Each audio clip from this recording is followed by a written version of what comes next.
Well, there's been some changes of plans for this particular episode. Things are not according to my way, but I'm going to try to do the best I can to wing it. So, first things first, we're going to review the much recent events from GCW. Now, I did not see You Wouldn't Understand immediately because I was busy doing other things. But I did watch it. It was one heck of a show. There was a lot of good things that took place. And not to mention, we got ChocoPro 237 with two matches taking place. And then, of course, we got Impact Wrestling Slammiversary. I have to say, it was a pretty awesome event, bringing back people from the past that made TNA what it was back in the day. I've been a fan of TNA when they had the six ring thing because it was kind of like something that I enjoyed a lot. It was a lot different. We got a couple of news updates that I feel everybody needs to hear about what's been going on in the world of pro wrestling. So, let's get ready with another episode of the Leader Wrestle Zone.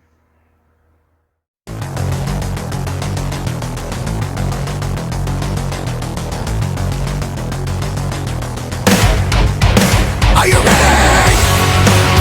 Get up, get up! Get up, get up! Get up, get up! Get up, get up! Get up, get up! Get up, get up!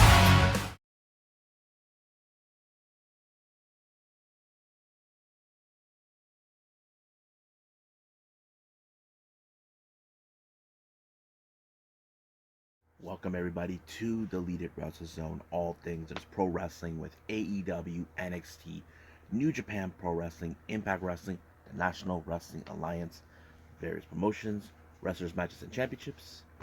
I am your host, J-Rod here. So, let's begin with GCW You Wouldn't Understand that took place on the 18th of June. Now, this is one of two of the weekend's shows. I did not see it right away due to the fact that I was watching something else. I was doing something personal, but I did enjoy the catch up to it completely. Now, it opened up with a seven-way scramble match. Now, I always say things go very interesting during this. This is who we had in this particular match. We have Alec Jack Cartwheel, we all know who he is, versus Jordan Oliver versus Alec Price versus the Duke, John Wayne Murdoch, Wild Heart, Cold Radrick, and of course the debut of Commander from Chaos Lucha Libre, and of course Blake Christian. Now, Blake Christian, on the other hand, if you guys didn't know, he has a new look, a new image. Now, the idea of what he did is not too long ago when he lost in a match against Will Ospreay. Will Ospreay respects the whole all heart thing, but he thinks of it as a load of crap that he will not go anywhere with it. And I guess it took him that piece of advice, and there was a video that he posted out where he buried the all heart persona, buried it completely, now calling himself Graveheart. So yeah, that kind of feels like a little weird, calling himself going from all heart to brave to Graveheart. I don't know what it is, but I think this persona might be good for him because it kind of he needs to boost up a little more.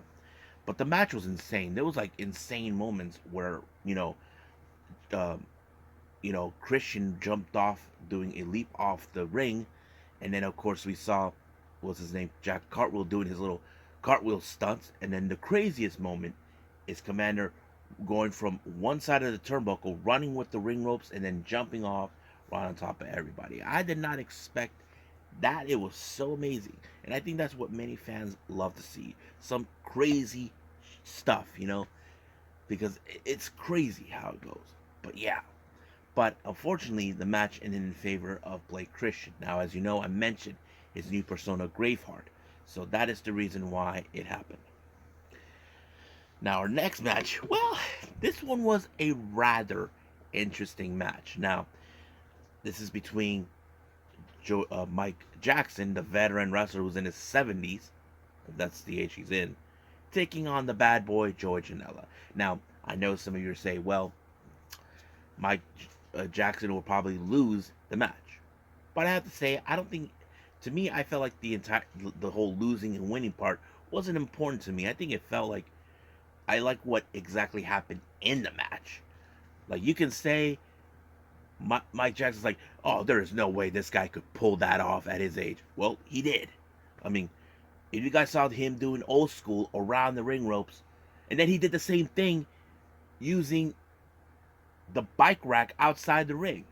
I'm like, dang, that's crazy. I'm like, wow, I I love that. I think that's a great moment right there. And of course, he did a tope suicida. I did not anticipate that, but I but I don't know exactly what happened after that. But as soon as I was blown away with the whole match, Mike Jackson won by pinfall. I don't know exactly what Joey Janela is going to think that he lost to an old man, but I thought it was great. Now, our next match, we have Ninja Mac versus Jack Evans. I have to say it was pretty insane. I loved it, but however, the match did not go according to plan for Jack Evans. Now, he jumped off the turnbuckle in the corner side, hit hard, and Ninja Mac took advantage and won the match. But I'm going to spoil this to everyone, so spoil alert. Because of what happened in this particular match,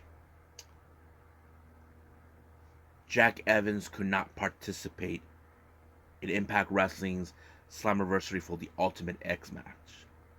And they announced it. I will explain when we get there, because I mentioned Impact Wrestling Slammiversary. So we'll get to that. Now, our next match, I have to say this was one of the most interesting bookings I've ever seen. We have Marco Stunt taking on Masha Slamovich. I could say another case of David versus Goliath, but at the same time, it'd be intergender type. Now, we could say Masha could kill Marco as much as we want, but you know that probably is going to be the case. But Marco, we know we love the guy. He is, despite of his size, I don't think no one cares. All he does is have a little fun, enjoy wrestling, be a pro wrestler. That's what he is. That's what I like about him. But unfortunately, he did lose to Masha. But at the same time, I did not know this. People said happy birthday to her. So it turns out it was her birthday. Even her parents were there. I even saw this on Twitter. And this is the best part. Her dad became a fan of Ninja Mac. I'm like, I think I might have tweeted saying, maybe you should introduce them to him the next time they come around. It will be a nice moment. Now, our next match, we have a very interesting six-man tag team match. We have the Spanish announce team, also known as Los Maximos. We have Will, Jose, and Joel taking on Drago Kid, ASF, and Gringo Loco. Now, this is one of those, lucha libre high-flying type of matches that everybody gets to enjoy a lot. And I think that's what we like a lot to watch. Now, if you guys never heard of the Spanish announce team, these guys been around for a very long time. Now, if you guys know this or not, these guys are related to the Amazing Red. They're cousins. And you also know their other cousin as well, current WWE superstar Zelina Vega. Now, I'm not BSing here for anybody. Look it up. Just Google it. So but I never seen, to be honest with you, I only seen Jose and Joel throughout their entire careers, but I never seen Will before. So I have to say, Will, he kind of fits in the bill with them. I was like, pretty impressive. But it was, of course, Gringo Loco picked up the victory on one of the Maximals. I don't know which one. I lost track because they don't almost look alike. They could be triplets as much as we think. That's I get confused with that. Now, our next match, we were supposed to be introduced by this artist who made a song for Nate Webb, but unfortunately, that piece of garbage, the root of all evil, Charles Mason, shows up. As you know, he's been terrorizing Nate Webb for a long time, criticizing wrestlers that he thinks that they're wasted their time for being there. All of this, like, he acts like You guys shouldn't be here. You guys are a waste of time. But Nate Webb wanted to kick his ass no matter what. But of course, fortunately, as you know, Charles Mason, the piece of garbage that he's always been, he, on the other hand, has ways to ensure he wins the match. And that's exactly what he did. He put away Nate Webb, but his friend, the artist, Charles Mason, went too far by garroting him with the piano wire, trying to break his neck. Charles Mason doesn't care. Sooner or later, someone has to break his neck. I don't know, because he's been terrorizing many other wrestlers. The one moment I did like is when he got his ass kicked by Everett Connor Everett. I think that's his name. I'm not sure, but he's no longer in the U.S. He's traveling outside. Now, our next match, we have Gren Reefer versus Homicide. Now, these two guys are two of the much older wrestlers, but I heard that Homicide trained Gren Reefer or something like that. I'm not sure if I heard it correctly. If I haven't, please tell me if that's true. Look it up or something. But I have to say it was a pretty good match until Homicide put him in the Gringo cutter, and boom, it was over right there. But he gave a nice, amazing promo at the post match, even Grim Reaper as well. Now, our next match, we have a very interesting six-man tag team match. We have, of course, the guys from Mexico, Los Macizos, Ciclops, and Miedo Extremo teaming up with You're Fucking with the Different Boy, Jimmy Lloyd, taking on Second Gear Crew. One called Manders, Justin Matthews, and of course the Southern Psycho, Vance Warner. I thought it was a pretty good match.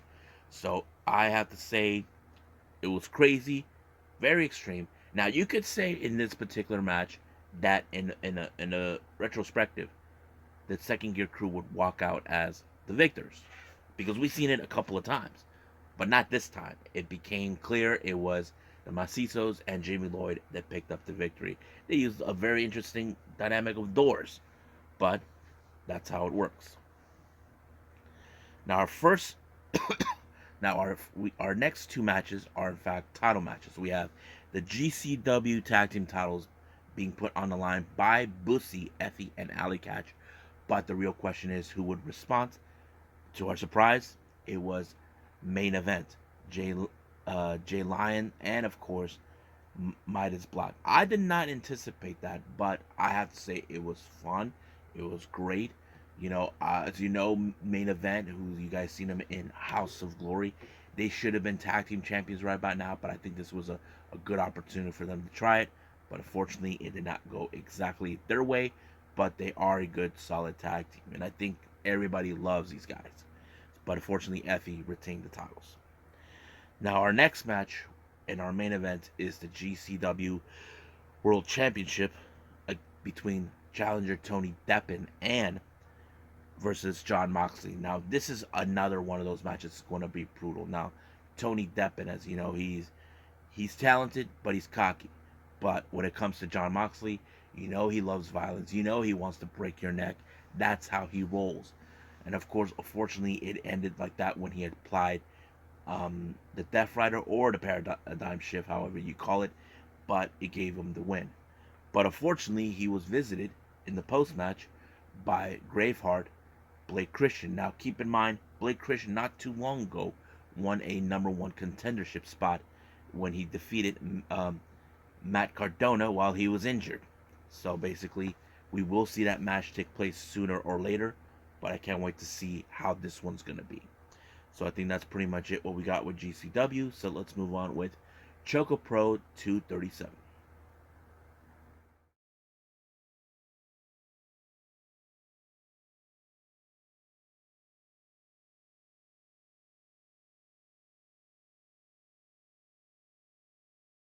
Okay, so we got the latest ChocoPro show, 237 with only two matches, which is fine, as you know. Our first match, we have Dragon Ninja, Chonchito, and Sayuri taking on Yuna Mizumori and Masahiro Takanashi. Now, I have to say, I want to say throughout certain times during Dragon Ninja's, being in tag teams, they have improved a whole lot. I know they haven't had a good track record as winning. The last one they had was during Mei Suruga's 4th anniversary, where they ended up in a 4-way tag team match. But this one, I have to say, it was very interesting because I have to say that the cohesiveness between Sayuri and Chon actually was impressive. You know, I cannot deny that because I've been watching it a lot.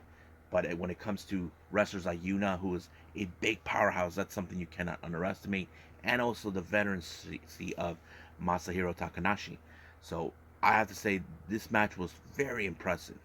But I was like thinking in my head that if Sayuri was able to pick a victory onto Yuna, it would have been a major upset set for her for Yuna, because Sayuri would pick up a victory, because I don't she hasn't had a good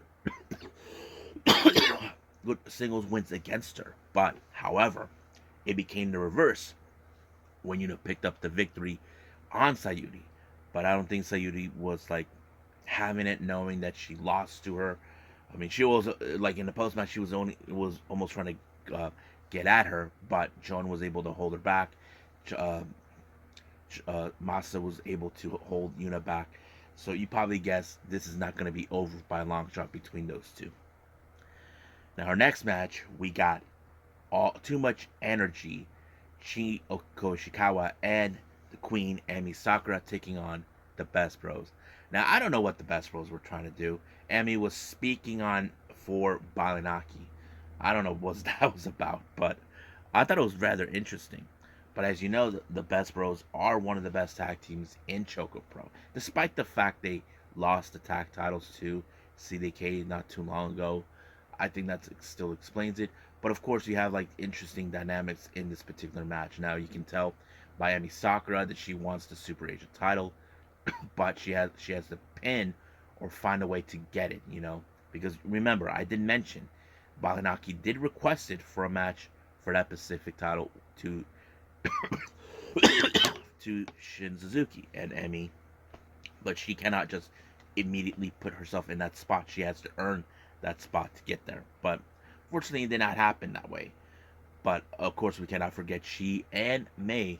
Those two are almost similar in certain aspects. But it was Mei Shiruga who pinned Chiko Shikawa. Now, my Emi Sakura had many partners over the years, but I don't think this one was going to work anyway. Now, for our Jonkin tournament, I want to make a note here. Balinaki did not participate in this one. He immediately left. I'm going to assume that he was booked somewhere else. It's not uncommon for wrestlers in ChocoPro to leave ChocoPro shows to go to their other events. Uh, thing is that much of their shows take place during the day, which is a much easier task to wherever they're going to go in Tokyo. That's always been clearer. But the Jogging tournament, I can tell you, Mei Sugar did not make it all the way through. Um, I have to say, Masa did confront it in the tournament somewhat to Emi Sakura, but he beat her. Sayuri did not make it through. She did not, but they made it all the way to the finals with the two veterans, Chon and Masa. But unfortunately, it was Masa who walked out as the victor. Now, we are going to expect another Choco Pro event soon. I forgot what day was it, but we will see what's going to take place. So I think that's pretty much it with Choco Pro. I think it's time for Impact Wrestling's Slammiversary.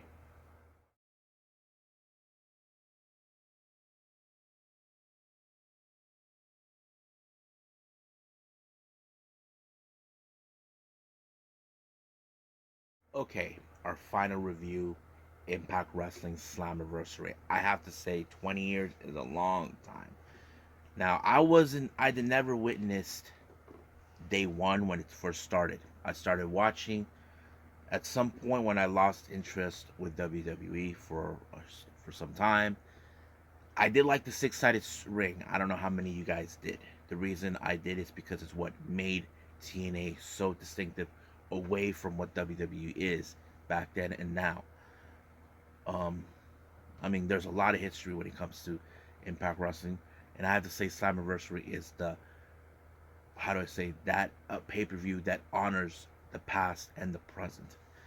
Now, our opening match, we have an Ultimate X match for the X Division Championship.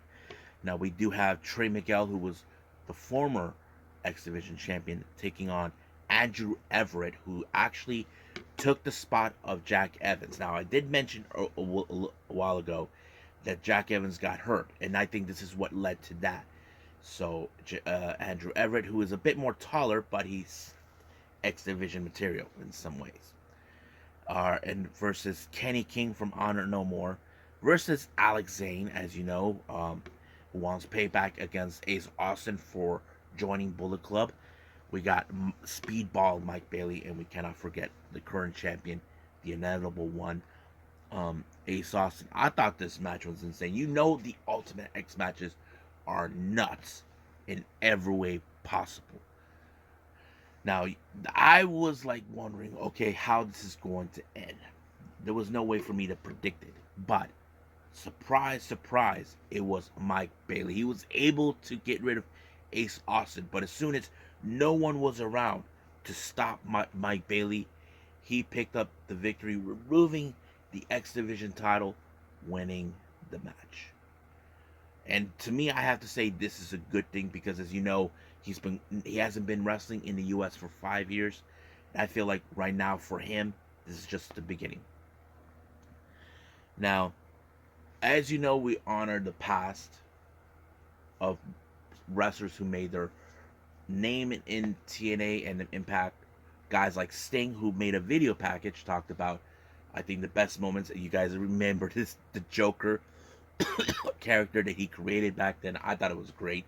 Of course, we even had Kurt Angle, who actually talked, and so we cannot forget the phenomenal one, AJ Styles, who has a huge history with Impact and TNA, that sort of thing. Now, our next match is the Knockouts Tag Team titles. We have Rosemary and Taya Valkyrie for the first time. Now, it's been a while since those two have teamed up.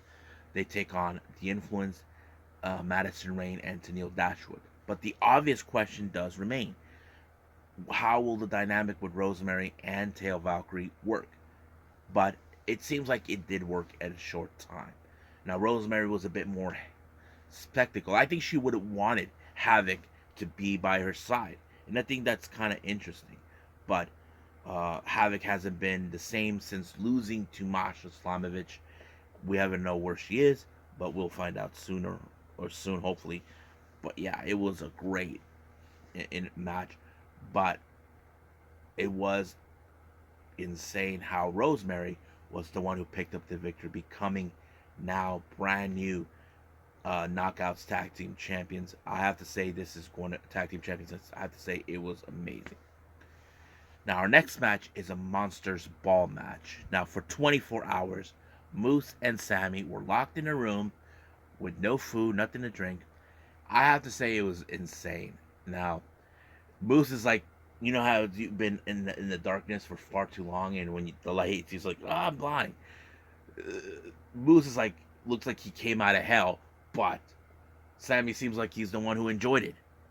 And the match went beyond everything you would have imagined. Like trash cans, all the toys, but of course it was Sammy who walked out. He got his revenge, his retribution for what Moose did to him last year. I have to say, I loved Sammy. He is one of those wrestlers that, oh, he's crazy, but he does it for a good cause. Now, our next match is the Impact World Tag Team titles. Now, we have the Good Brothers versus the Briscoes.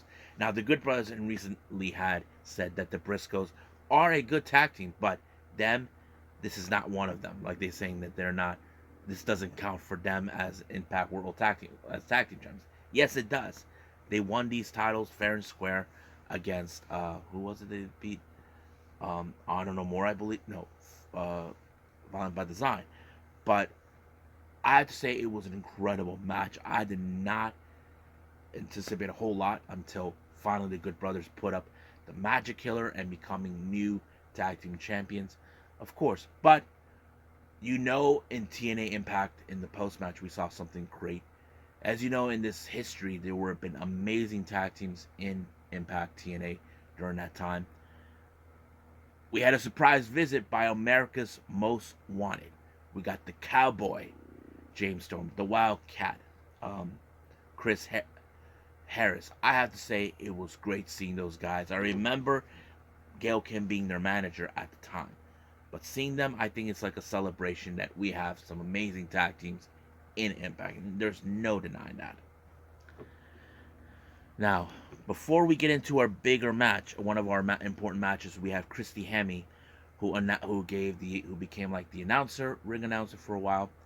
She introduced Scott D'Amore, who was coming to the commentary section. But the surprising is, if you guys remember history too well, Scott D'Amore was the coach of Team Canada. He went back in time to those days, and people stood up like they're happy to see this character again. I was happy, despite the fact that he's an American soul.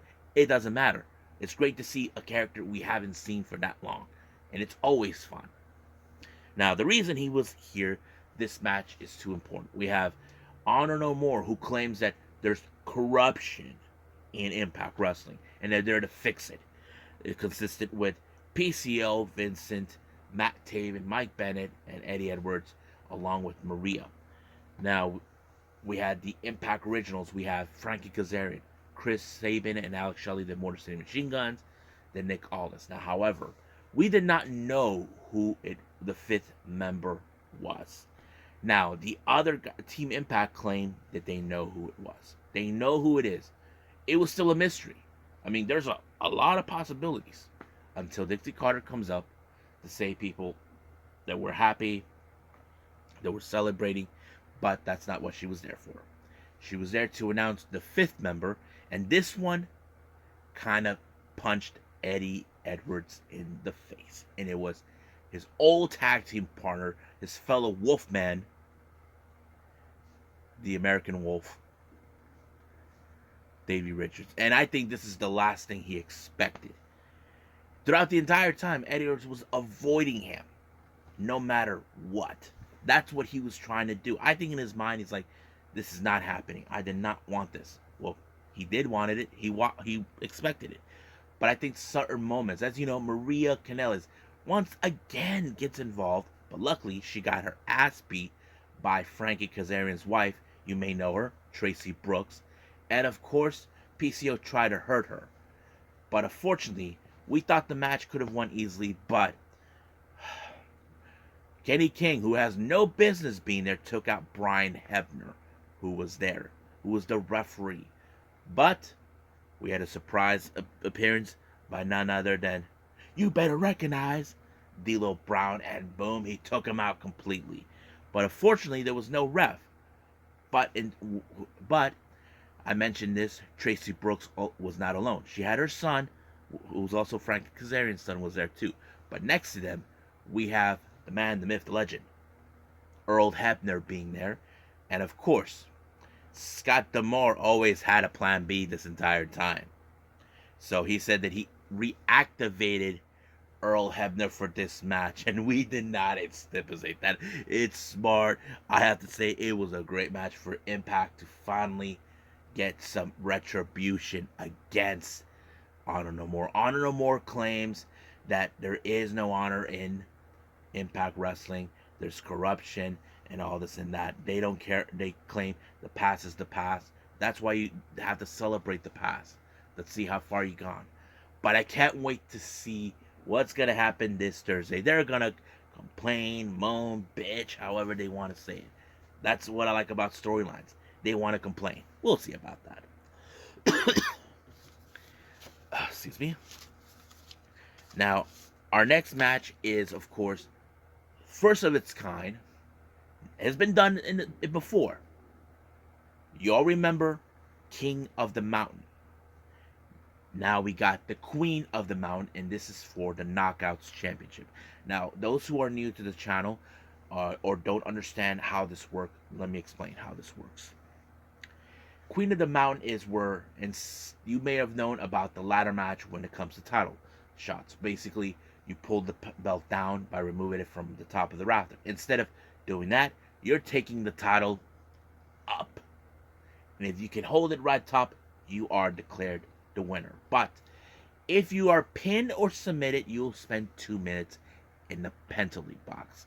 Now, whoever makes the pinfall are eligible to take the belt up. But we did have a special enforcer. We have Mickie James involved. So I thought maybe it was very interesting because, as you know, things don't go exactly the plan for certain wrestlers that want to win it. Of course. Now here's who we had. We had Deonna Purrazzo. We had Chelsea Green, Jordan Grace, Mia Yim, and of course and Tasha Steelz, who was the current champion. But she wasn't alone. She had Savannah Evans to ensure. But luckily, Mickie James threw her out. But the match was nuts. Now you can tell there was no love lost between both Mickie James and Chelsea Green. That always tells it, because we know Chelsea Green always had been left back all of this time. But I have to say, you would not anticipate. This is the first time we see something like this taking place. But I did not. There was moments where both Chelsea and Deonna Purrazzo were taken out when Mia Yim pushed the ladders. They land in the tables. Now Mia Yim and Tasha Steelz were sent to the penalty box, and that gave Jordan Grace enough time to take the belt up, declaring herself the new Knockouts champion. Now she is now a current 2-time. Now she has won this title before against Tail Valkyrie, but now she's finally the Knockouts champion. Now, special good news for every Impact Wrestling fan out there. It's been announced. Bound for Glory is coming back. I'm excited. Hope you guys are excited. We don't know what's going to take place, but it will be a lot of fun. Now let's get to our main event. This is for the Impact World Championship. We have Eric Young along with Violent by Design taking on the champion Josh Alexander. Now keep in mind, Eric Young, who thinks that the world belongs to him and all this, he would do whatever it takes. He thinks the chaos is the true meaning. But basically, these two men want to take Impact Wrestling to the future. The way it goes, Eric Young wants to take Impact into the future under his image. But Josh Alexander is the kind of guy who wants to lead by example. And that's a good thing. But, of course, Violent by Design was going to get involved. It's a no-brainer. You know, not to mention, he took out Joe Doran by putting him in a tables by applying the angle slam. Shades of Kurt Angle. Josh Alexander had to use every move from past wrestlers who were ever part of Impact Wrestling. You know, he even took out Diener when he used the hockey stick with the Canadian flag that Scott D'Amore left there. I thought it was great. But Eric Young, who's sadistic, who's maniacal, would do everything in his power to win. The one thing he tried to do is remove the cushion that leads to the board area of the ring. He did that already once, failed. He thought he had everything. It's like saying, the world is your... No! It was like that, in that type of thing. He thought that the world was his. It did not. Josh Alexander did not waver. He did not quit. And I don't think Alexander knows the definition of quit. I think that tells us a good story. Until finally, Josh Alexander did the exact same thing to Eric, applying the C4 spike. 1, 2, 3. He retained the title. So I was so impressed with that. I mean, it's more like, wow, and crazy. And not to mention, Josh Alexander's wife and kid was there watching. It was a whole lot of fun. I loved it. I have to say this show was amazing, celebrating 20 years of history with them. I have to say I like what Josh Alexander did, you know, where he emulated the past wrestlers. I have to say, great touch on that part. So I think that's pretty much it right now with Impact. So let's move on, and I believe this is going to be our last thing we're going to do is news updates.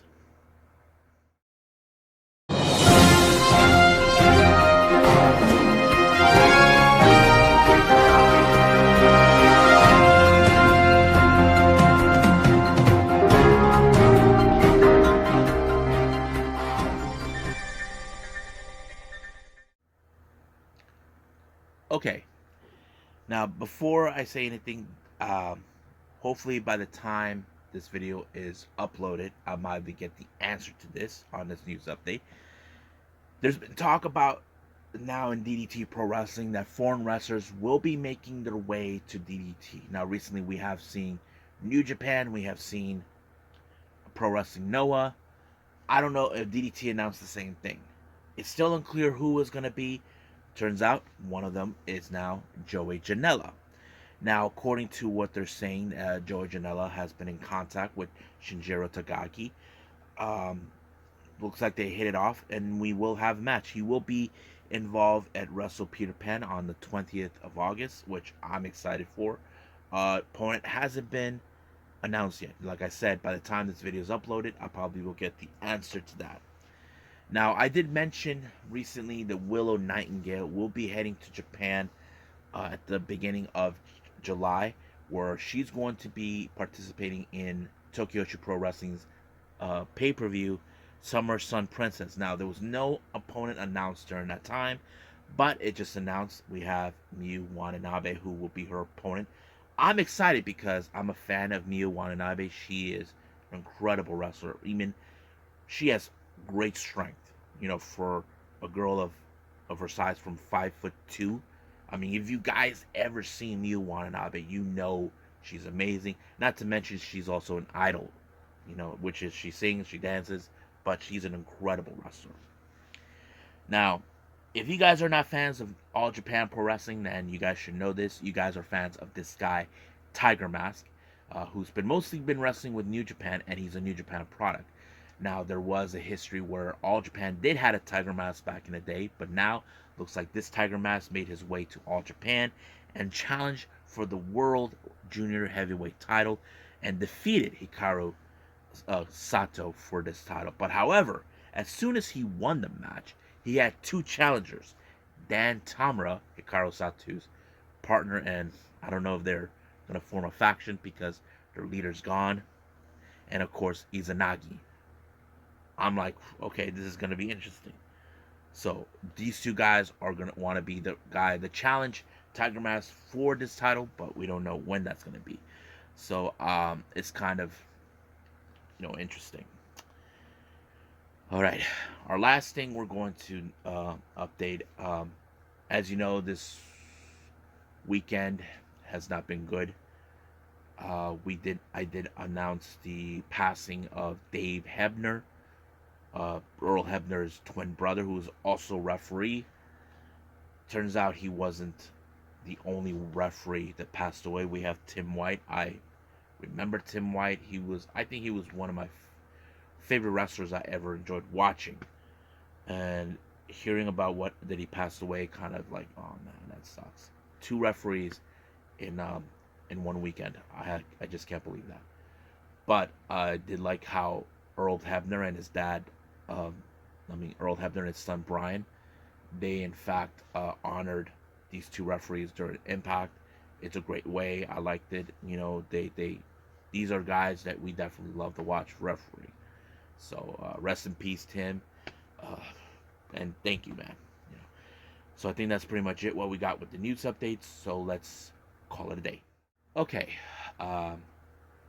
Hope everybody enjoys this episode. Like I said, things didn't go according to plan. Now, if you ask me, I did mention I was going to do New Japan. Apparently, day 3 did not happen. It looks like it was a house show. But luckily, there is a day 4. I'm going to review that in the next episode, which is crazy. I haven't decided if I'm going to put other things. I was thinking about maybe the Stardom shows from Osaka. I'm not 100% sure yet, or I was considering maybe the other GCW event. I haven't decided yet. I will, you know what? I'll just surprise every last one of you guys. Hopefully that works, because, I'm a little behind since I've been on my vacation, but we'll see how that goes. But right now, I'll see you guys in the next DWZ time.